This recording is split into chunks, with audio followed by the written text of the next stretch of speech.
At Price Chopper, we're always chopping prices. We're here before the sun comes up until long after it goes down, working hard to keep prices low for your family. From the cashiers at the front of the store to our teammates in the back. Throughout every department, we're all dedicated to bringing you your favorite food at prices you love. For freshness, selection, and low prices, Kansas City knows. Price Chopper.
Joe Coronia here with Larry Cascone. Larry, coming off of a very big win, 41-13 St. Pius. You had 3 rushing touchdowns. Yes, Let's talk about the second quarter. Pius is down, and you guys, you and your offensive line really took over the game. Yes, sir. I give everything to my offensive line. If I get them fired up, and when I get them fired up, no one can stop them. We're unstoppable once we're all fired up. Okay.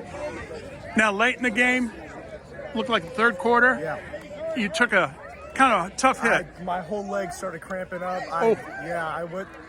We have a great trainer. Our trainer's great.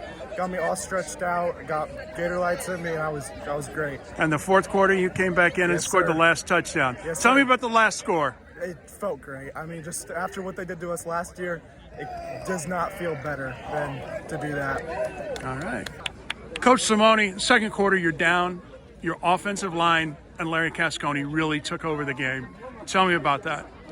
Well, it was so Coach Half, our offensive coordinator, we were saying it all week. Okay, the game plan was to come in here and run the ball, and we definitely did that. But it's this team. Offensively, we could beat you a lot of different ways, and the most impressive way was the way we did it tonight, running the ball. Offensive line did a heck of a job executing, blocking up front.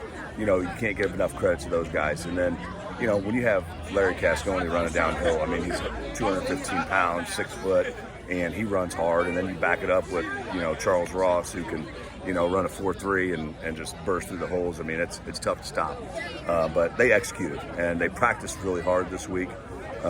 It was the best week of practice we've had offensively and defensively, and it showed tonight. Okay. And before the game, we talked about your defense. And again, they gave up a couple of scores early, and then that was it. They turned the lights out. Yeah, I think so. Early on there, the first couple drives, we just didn't execute really. So we were kind of in the right spots, and we just didn't make the plays, and we didn't execute there. We just kind of got a little bit antsy, I think, early on. Then we settled in. There was a point after they scored that second touchdown, we come over the sideline and said, hey, we talked about earlier, this is going to be a 4-quarter game. Don't get too high, don't get too low, one play at a time. We're in the right spots. Game plan was good. We just got to execute. And sure enough, they settled down and they started executing. And, next thing you know, they don't give up another point the rest of the game. Perfect.